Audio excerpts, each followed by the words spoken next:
आज मैं मौजूद हूँ जयपुर के एक ऐसे इलाके में सांगानेर के वाटिका क्षेत्र में, जहाँ पर जो है जहर बोया जा रहा है। और वो जहर जो बोया जा रहा है उसकी जो खेप है वो यहाँ इस एरिया में जो है तैयार की जा रही है। अब आप कहेंगे कैसे, तो आपको मैं एक बार समझाती हूँ और आपको दिखाती भी हूँ। आप एक बार त्रिलोक कैमरा घुमाइए और दिखाइए कि किस तरह से जो ये जनरेटर आप देख रहे हैं, इन जनरेटर से जो है यहाँ पर बहुत सी तमाम सी फैक्ट्रियाँ हैं। फैक्ट्रियों का जो गंदा पानी है, जो केमिकल युक्त पानी है, इन जनरेटर्स के ज़रिए जो है उन खेतों में पहुँचाया जा रहा है। और फिर उन खेतों में जो है किसान खेती कर रहे हैं और जितनी भी तमाम सब्जियाँ जो है वहाँ पर उगाई जा रही है, और फिर वही सब्जियाँ पत्ता गोभी, पालक, यहाँ तक कि गेहूँ, ये जो है आपके घरों तक पहुँच रहे हैं और फिर घरों से जो है आपकी थाली तक पहुँच रहे हैं। आज ये सब्जियां जो आप खा रहे हैं, इस गंदे पानी की, जो केमिकल युक्त पानी है, कपड़ों की फैक्ट्रियों का जो गंदा पानी है, उसकी जो सब्जियां आप खा रहे हैं, हो सकता है आज आपको इसका जो असर है वो देखने को ना मिले, लेकिन कल को यही पानी से खाई हुई सब्जियां आपको गंभीर बीमारी का शिकार बना सकती हैं। कैंसर, हार्ट अटैक, लिवर, कैसी तमाम बीमारियां जो है इसी गंदे पानी, इसी नाली के सब्जियों से जो है आपको हो सकती है। एक बार दशा देखिए आप इस पानी की, केमिकल युक्त पानी है, गंदा पानी। सांगानेर को इंडस्ट्रियल हब कहा जाता है और जितनी भी इंडस्ट्रीज का पानी है वो इस नाले से होकर जो है सारा खेतों में जो है सप्लाई किया जा रहा है। और यहाँ पे किसान जो है इस पानी से खेती कर रहे हैं। आप देखिए कि ये पानी जो है, इसकी स्थिति ऐसी है कि यहाँ पे आदमी खड़ा नहीं हो सकता, लेकिन यहाँ पे जो लोग हैं, यहाँ पे एक ऐसी खेप तैयार की जा रही है जो इस पानी से जो खेतों में जा रहा है उससे ऐसी फसलें बोई जा रही है जो जहर बन रही है और जो आपके, हमारे और सबके घरों तक पहुँच रही है और फिर थाली तक। तो आइए यहाँ पे लोगों से चलते हैं और उनसे जानते हैं कि इस बारे में उनका क्या कहना है और क्या उनको पता है कि ये पानी खेतों तक जा रहा है और जो स्थानीय प्रशासन है उसका इस पर जो है क्या रुख है। ये सब तमाम बातें हम आज यहाँ की जनता से ही जानेंगे।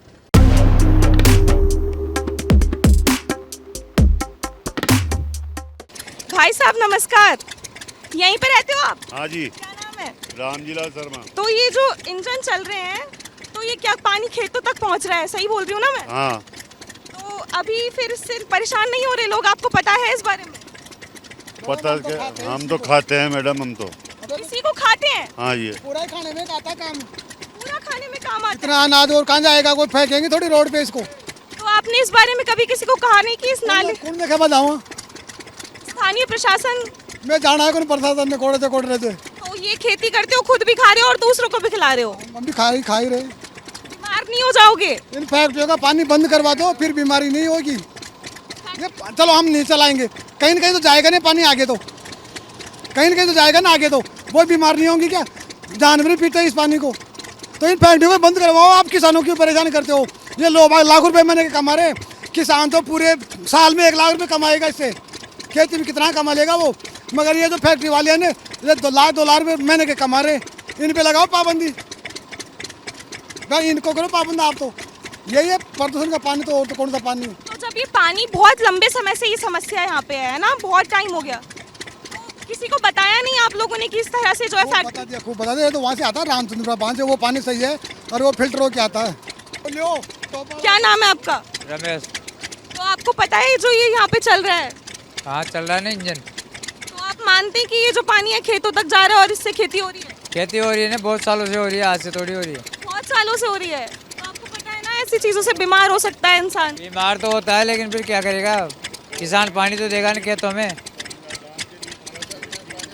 भाई फसल में ये पानी जाएगा जब तो पैदा होगी ना, किसान के किससे होगी? तो इससे तो आप भी बीमार हो जाओगे और जो लोग, पूरा संसार ही हो रहा है बीमार, में अलग थोड़ी हूँ। तो फिर क्या आपने इसके बारे में किसी को बताया था? किसको बताए?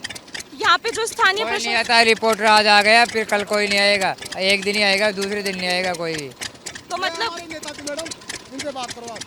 नेताजी से बात करो। चलो ये बता रहे हैं कि भाई साहब नेताजी इनसे बातचीत करते हैं। नमस्कार, क्या नाम है? बर्दीसन शर्मा। तो ये जो इंजन चल रहे हैं, पता है ये जनरेटर के बारे में, इसका पानी कहाँ जा रहा है? पानी जा रहा है नले के अंदर, फिल्टर हो रहा है। नाले के अंदर नहीं जा रहा, खेतों के अंदर जा रहा है। फिल्टर कर रहे हैं, हमारी फैक्ट्री है, फिल्टर कर रहे हैं, हमारी जिम्मेदारी है फिल्टर कर भेजना की। फिल्टर तो नहीं हो रहा, वो देखिए इन्होंने सबने माना है कि गंदा पानी जा रहा है। तो सरकार का नियम है, फैक्ट्री लगाते हो ना, उसको फिल्टर करके साफ भेजो आगे, तो हम तो हमारा वो चल रहा है फिल्टर में। तो आपको पता है इस पानी से बीमार हो रहे हैं लोग? वो तो सबको पता है जी। सबको आपको ही पता है, मानते हो ना ये बात चाचा? मानते हैं। तो फिर आपको लगता नहीं है ये बंद होना चाहिए? नहीं, बंद तो नहीं होना चाहिए। दूसरी जगह से आ जाएगा पानी, ये बंद होना चाहिए आपकी ना। मेहरबानी साहब, बहुत बहुत धन्यवाद। अजी गवर्नमेंट ने चंलाई बांध के लिए इशू कर रखा है इसको। चंदलाई बांध के लिए? हाँ जी, तो मतलब क्या काम होता है, एक बार समझाएंगे जरा?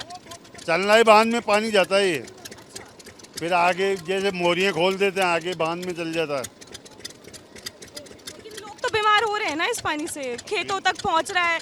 पत्ता गोभी, बैंगन, ऐसी तमाम सब्जियां उगाई जा रही है। मैंने सुना है यहाँ पे गेहूं तक उगाए जा रहे हैं भाई साहब, है ना? उगाए जा रहे हैं ना? हाँ, उग रहे हैं गेहूँ। तो फिर बीमार नहीं होंगे? आप बीमार होंगे, हम लोग खाते हैं, हम बीमार होंगे। सभी बीमार होंगे, उन्हें में तो क्यों नहीं होंगे। तो आपने जो यहाँ पे स्थानीय प्रशासन है, जो यहाँ पे लोग हैं, भजन लाल जी का विधानसभा क्षेत्र है, हाँ जी, भजन लाल जी का तो आपने किसी को बताया कि इस पे जो है इस चीज़ पे ध्यान दिया जाए? पता है उनको, सब गवर्नमेंट को रिक्वायर है नाला। उनको जानकारी है पहले से? बिल्कुल। तो ये यहाँ पे स्थानीय लोग हैं, ये खुद मान रहे हैं कि जो ये पानी है ये इतना खतरनाक है कि ये खुद खा रहे हैं तो ये तो बीमार होंगे ही, साथ में लोग जो हैं वो भी बीमार हो। लेकिन इनकी बात भी सही है, ये तो किसान है, आखिर ये कहाँ जाएंगे? जो स्थानीय प्रशासन है उसकी जो आंखें हैं वो इस पर क्यों बंद है, और क्यों इस तरह से जो है गन्ने नाली की सब्जियां लोगों को खिलाई जा रही है? और मेरा सवाल ये कि ये खेप क्यों तैयार की जा रही है इस पूरे एरिया में? और ये एरिया जो है यहाँ तक नहीं फैला, ये सांगानेर से चंदलाई तक जाता है। तो यहाँ पे कई सी ऐसी तमाम फसलें हैं जो बोई जाती है, जिसमें पत्ता गोभी, बैंगन, यहाँ तक कि गेहूँ, जो रोटियाँ आप खाते हैं वो भी शामिल है। तो मेरे साथ ही कुलदीप भी मौजूद है मेरे साथ, तो एक बार इनकी भी राय जान लेते कि इस बारे में क्या है और किस तरह से जो है ये गंदा पानी आपको, हमें और पूरी जो जनता है उसको नुकसान पहुंचा रहा है। देखिए, 2019 में हाई कोर्ट ने इस पर सख्त फैसला लिया। कलेक्टर्स को, एसपी को, तमाम विभागों को तलब किया गया। एनजीटी के नियमों की अवहेलना हो रही थी। हाई कोर्ट ने साफ कहा कि खुद कलेक्टर जाकर यहाँ पर मौके पर पहुँचे और उसको जांच करे। हर बार जब कलेक्टर आता है तब यहाँ पर रिपोर्टें बनती है, रिपोर्ट में पानी साफ नज़र आता है, लेकिन धरातल पर पानी हमेशा आपको काला ही नज़र आएगा, गंदा और केमिकल से युक्त नज़र आएगा। लेकिन इसके तहत अगर हम चले जाएँ तो इसका जो पहला जो खामियाजा भुगतने का काम कर रही है वो जनता कर रही है जो इंडस्ट्रियल एरिया में रह रही है, क्योंकि वहाँ से सिर्फ पानी नहीं, वहाँ की हवा भी प्रदूषित है। जहाँ से सांगानेर से जिन पेपर फैक्ट्रीज़ का ये पानी निकल कर, यानी वेस्ट निकल कर आ रहा है, उस वेस्ट के ज़रिए ये यहाँ तक पहुँच पाता है और सीधा यानी कि चाकसू तक, ये पूरा चंदलाई बांध तक ये पूरा कवर करता है। अब मजबूरन ये है कि आज के वक्त में स्थिति है कि ज़मीन के अंदर पानी नहीं बचा, तो प्रशासन को जब इस बात से पूरा जानकारी है कि यहाँ पर लोग खेती कर रहे हैं तो उनके लिए क्या कुछ किया जा सकता है। तो खेती के लिए चाहिए पानी, और पानी की आवक यहाँ है नहीं। बरसात के समय में थोड़ा बहुत पानी होता है और थोड़ा बहुत पानी से काम नहीं चलता है, तो इस वजह से किसानों की मजबूरी यहाँ पर हो गई। लेकिन सरकार की कोशिश होनी चाहिए थी कि जब हाई कोर्ट ने आदेश दिए थे उसके बाद पहले तो उन फैक्ट्रियों को सीज़ किया जाए जो फैक्ट्रियां यहाँ पर काम करके उसका वेस्टेज निकाल कर इस साफ़ पानी में मिला रही थी। दूसरा, उन पर कार्रवाई की जाए जो यहाँ किसान तमाम तरह के पंप लगाकर यहाँ पर जयपुर के तमाम रहवासियों को ये जहरीली सब्जियां परोसने का काम कर रहे हैं। नंदे के माँ ने पीछा लगा दी वसुंधरा को, पूछो ये बात तो। वसुंधरा को? हाँ, और फिर भजन वर्तमान लाल जी को पूछेंगे ना, हाँ? भजन लाल जी की सरकार है, उनको पूछेंगे। प्रोजेक्ट तो वो चालू किए ने, वो क्यों, क्या आधार पर पैसे लगाई? ये प्रोजेक्ट उन्होंने चालू किया है? आज पीछे से आ रहा है पानी, वो तो आ रहा है, और कहाँ से आ रहा है? वसुंधरा सरकार के समय पे तैयार हुआ था ये प्रोजेक्ट। आज डेला वाला वो है, हाँ। प्लांट है, उसका काम क्यों नहीं हो रहा है? क्यों साफ पानी क्यों नहीं आ रहा है? वो नंदी में पैसे कितने लगा दिया प्रोजेक्ट में? वो ये कोई किसान इसमें लगाते तो काम जाते ना, शहर के मान पैसा डाल दिया, वहाँ कुछ भी नहीं हुआ। ये तो वसुंधरा से पूछो भाई, क्या पैसा लगाया है, किस मत से लगाया, क्या सोच कर लगाया? बाद में भजन लाल जी की सरकार आ गई, उन्होंने भी कुछ नहीं किया। भजन लाल तो अभी क्या करेगा, अभी आया है, वो तो नया नया आदमी बैठेगा से बैठेगा। 2 साल हो गए, 2 साल बहुत बड़ी बात होती है चाचा। अब कर देगा तो वो कर देगा। अजी जो लीडर थे, माहिर थे, वो भी कुछ सोच कर पैसे लगाएंगे। यहाँ प्लांट लगाया है साफ फिल्टर पानी करने का, क्यों नहीं फिल्टर आ रहा है, क्यों गंदा पानी आ रहा है? और ये फैक्ट्रियों को सीज करो, इनको फैक्ट्रियों में पानी आ रहा है, ये काश्तकार की जिम्मेदारी है क्या? सरकार की जिम्मेदारी है? बिल्कुल सही बात है, ये जिम्मेदारी तो प्रशासन की है। सब बस चलती है, फैक्ट्रियाँ ना मान के वो फिल्टर लगा रखे हैं, और उनको जो आप चेक करने जाओ जब तो वो चालू कर देते हैं, और आप आए अच्छा, चेक करने जाओ जब चालू कर देते हैं, फिर करते हैं वो, और फिर बाद में उसको जो बस है- डायरेक्ट चलो। अच्छा, हाँ जाओ देखो। किसान तो खेती करेगा, उसके पास तो शायद कोई और चारा नहीं है, लेकिन जो सरकार है, जो प्रशासन है, जो यहाँ का स्थानीय प्रशासन है, आखिर वो क्या कर रहा है और क्यों जो है उसका ध्यान अब तक इतनी गंभीर समस्या पर क्यों नहीं गया। और आप देखिए कि किस तरह से जो है एक नाम मात्र का जो है यहाँ पे फिल्टर लगाया जा रहा है। आपने अभी उन चाचा की बात सुनी होगी, उन्होंने भी बताया कि कोई अधिकारी चेक करने आता है तो फिल्टर लगा दिया जाता है, लेकिन बाद में फिर यही पानी, इसी तरह का गंदा पानी, जो काला पानी है, उसको जो है खेतों में सप्लाई किया जा रहा है और जो फसलें हैं वो उगाई जा रही हैं। सबसे बड़ा सवाल यहाँ खड़ा होता है कि सरकारें इतनी बदल गई, उसके बावजूद बार बार लोगों को ये होता है कि हम अखबारों में सुर्खियाँ पढ़ते हैं कि जहरीली सब्जियाँ जयपुर खाता है और ये तमाम चीज़ें हो रही है, लेकिन 2 दिन बाद जयपुर के लोग ही बात भूल जाते हैं कि 2 दिन पहले कोई खबर चली थी और जयपुर के लोग उन सब्जियों को खा रहे थे। आज हम खबर चलाते हैं, फिर दो दिन बाद लोग भूल जाते हैं। तो जागरूक कम से कम लोगों को होना पड़ेगा, सरकार से सवाल पूछना पड़ेगा कि आखिरकार जयपुर के लोगों को, यहाँ के लोगों को आखिर ये जहर क्यों परोसा जा रहा है, इसकी वजह क्या है।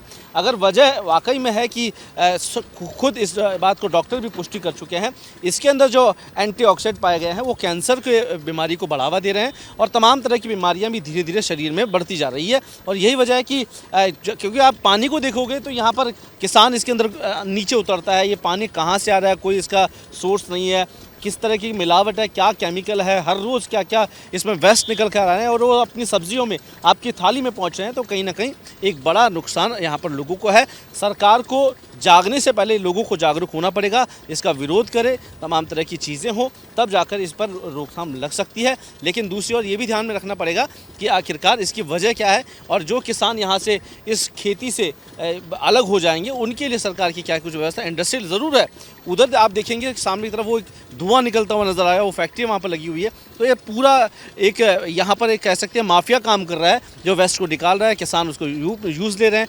तो आदमी तो जयपुर का यहाँ की हवा से भी परेशान है, यहाँ के पानी से भी परेशान है, यहाँ के खान पान से भी परेशान है। तो आखिरकार आदमी जाए का, इस पर सख्त एक्शन होना चाहिए।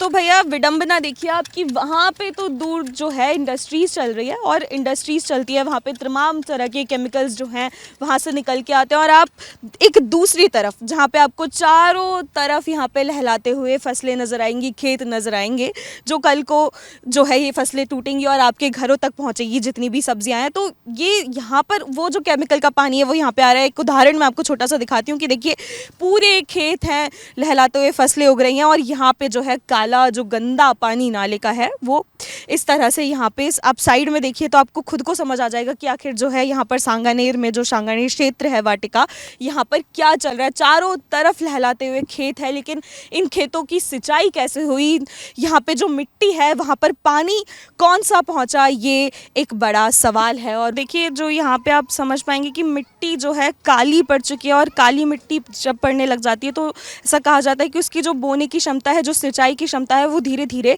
खत्म होने लगती है। तो इन खेतों में भी ऐसा ही कुछ होता जा रहा है और यहाँ की जो बोने की क्षमता है, खेती की जो एग्रीकल्चरल लैंड है, कल को वो ये एग्रीकल्चरल लैंड कहलाने के लायक ही नहीं बचेगी। भाई साहब माफ़ी चाहूँगी आपको ऐसे बीच में रोक लिया, लेकिन जानना ज़रूरी है, सच दिखाना। तो ये खेत है, आपको पता है क्या यहाँ पे पानी कहाँ से आ रहा है? गंदे नाले का। गंदे नाले से आ रहा है, मानते हैं ये चीज़? किसान हैं आप, तो फिर खेती इस तरह से गंदे पानी से करना, आप खुद बीमार होंगे, हम बीमार होंगे, सभी कर रहे हैं क्या जी? सभी कर रहे हैं। ये सब पूरी गंदे पानी की, पूरा गंदे पानी से है सारा पानी कहाँ पे है कि ये गंदा नाला का है पानी। तो ये स्थानीय प्रशासन कुछ नहीं करता क्या? आपको और इतना दिमाग लगा था सब पैसे कमाने में।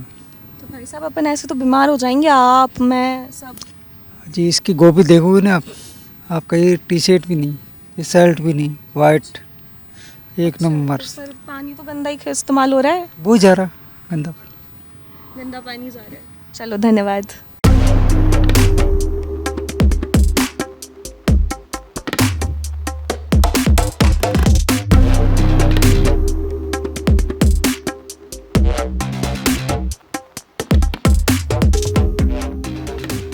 अब आप देखिए कि यहाँ पे मेरे आसपास आप देखेंगे तो ये पूरा जो है यहाँ पे फैक्ट्रीज़ है। सांगानेर में मैं मौजूद हूँ, पूरा फैक्ट्रीज़ का हब है यहाँ पे। ये पूरा एरिया है जहाँ पे फैक्ट्रीज़ रन करी जा रही है और ऐसी तमाम फैक्ट्रीज़ पूरे सांगानेर में, वाटिका में, जितने भी आसपास के एरियाज़ हैं 20 किलोमीटर के दायरे में, वहाँ पर जो है रन करी जा रही है। और उस फैक्ट्रीज़ की वजह से, इन रसूखदारों की वजह से जो आम जनता है उसको जो है क्या खामियाजा भुगतना पड़ रहा है, इसका अंदाज़ा आप इस पानी से लगाइए। यहाँ पीछे फैक्ट्रियाँ हैं, यहाँ पे आप देखेंगे तो यहाँ बाथरूम है, पाइप पड़े हैं और ये जो लाल पानी है, आप काला केमिकल से भरा पानी है, ये यहाँ पर बह रहा है। तो सारा जो ये पानी है आगे जा रहा है। भजन लाल जी का ये विधानसभा क्षेत्र है सांगानेर। जब यहाँ पर इस तरह से ऐसी अनगिनत तमाम फैक्ट्रियाँ यहाँ पर मौजूद है तो सोचिए अगर यहाँ पे इस तरह से जनता की सेहत के साथ खिलवाड़ हो रहा है तो किसके भरोसे राजस्थान है? लगता है अब तो राजस्थान भगवान के भरोसे ही है। मैं हूँ मुस्कान, कैमरामैन त्रिलोक के साथ।